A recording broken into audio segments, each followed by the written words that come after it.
Today, we are going to show you how, with the help of Escape MCP, you can help connect the dots between where developers live in their already AI-powered IDE and security context.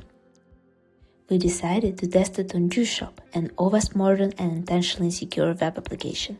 According to OWASP, JuiceShop contains vulnerabilities from the entire OWASP top 10, along with many other security flaws. So let's start by asking our agent to list all the issues found in JuiceShop directly from our IDE.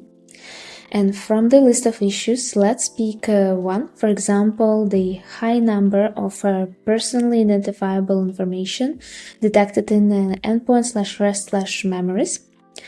And as we can see gradually, there are actually 10 occurrences of POI, including MD5 password hashes. And now the challenge is actually to easily fix this. So we can ask our agent to generate a minimal code fix to prevent this POI from being exposed in the /rest/memories endpoint. So the agent generates a brand new version of the endpoint where the response is actually properly sanitized before returning the list of memories.